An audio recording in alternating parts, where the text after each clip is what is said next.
Bonjour, alors toujours dans l'abécédaire spirituel, j'en suis à la lettre F. Alors F, je vais mettre le mot foi.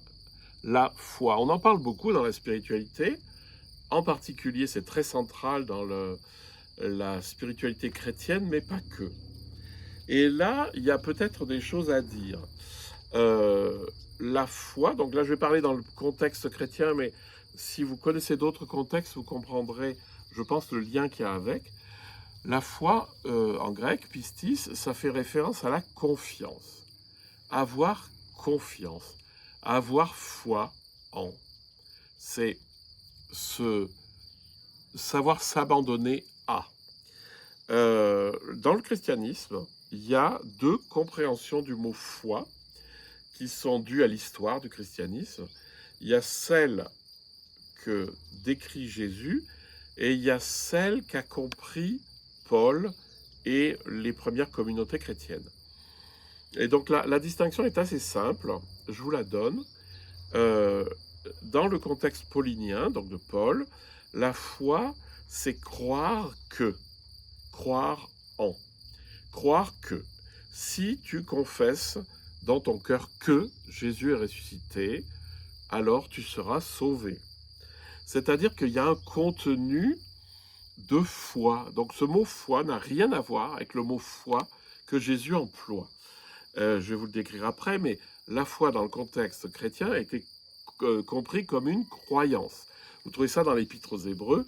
La foi, c'est croire en des réalités qu'on ne voit pas. Donc c'est vraiment la croyance. Je crois. Vous voyez que le problème est très simple, c'est qu'il y a des tas de choses auxquelles on peut croire et qui n'existent pas. J'ai cru jusqu'à 7-8 ans, je pense, au Père Noël. Il y en a qui croient que la Terre est plate.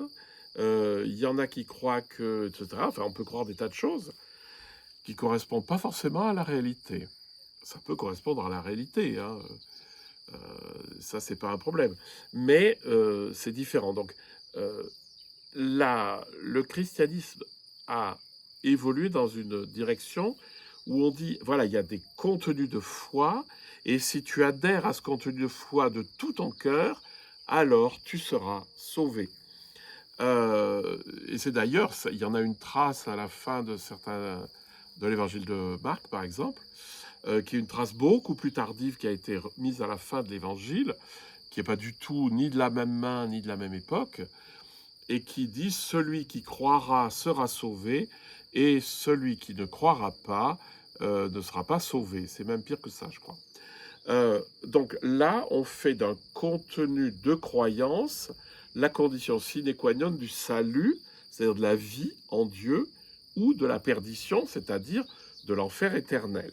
Bon, ça c'est la vision du christianisme classique, du christianisme théologique ordinaire, qui est que la foi, c'est des contenus de foi. C'est pour ça qu'on a le credo. C'est je crois. Hein, le credo, c'est je crois, ceci, cela, pati, pati, pata. Et lorsqu'on a dit le credo et qu'on y adhère, eh ben, on est plutôt du bon côté de la balance dans ce contexte.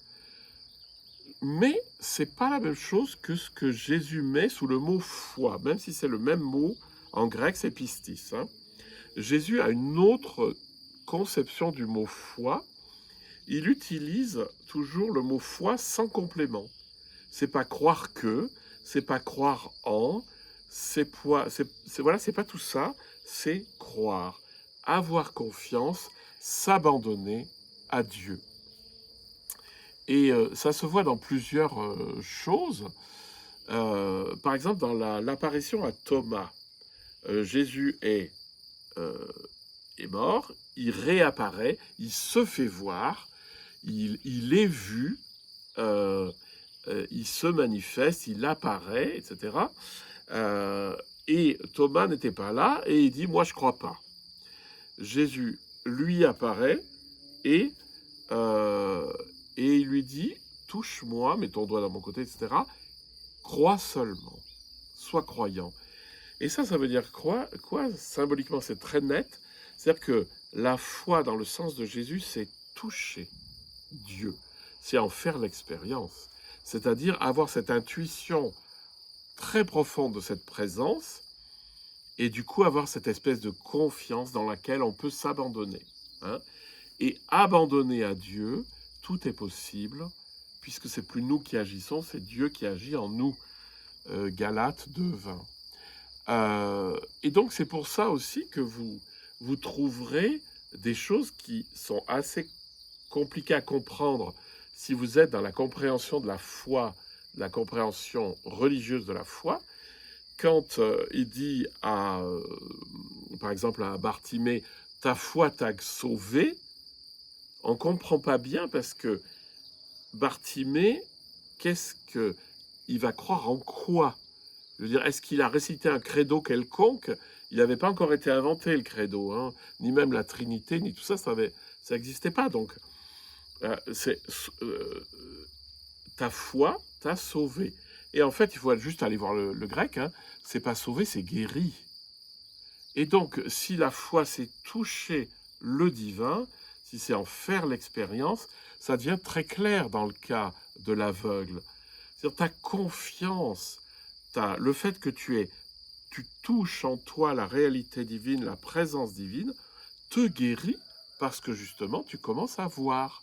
Et pas forcément à voir de tes deux yeux, mais à voir spirituellement les choses.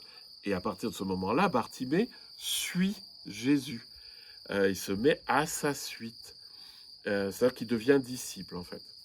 Et, et c'est là où vraiment c'est important de sentir la différence entre la compréhension religieuse de la foi, qui est croire que, pour être sauvé, et le fait de faire l'expérience de la présence divine, la présence aimante, qui c'est ça la foi en fait, c'est prendre conscience de la présence aimante de Dieu en moi, et donc ça ouvre les yeux des aveugles spirituels, hein.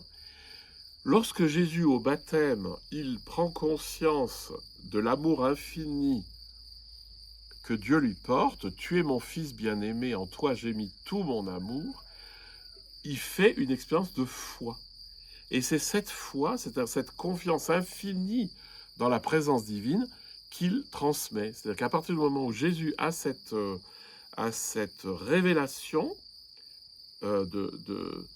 d'absolue confiance dans cette réalité divine qui lui dit « Tu es mon fils bien-aimé », qui se met en chemin pour l'annoncer, sachant que c'est ce qu'on appelle la bonne nouvelle, c'est-à-dire l'évangile.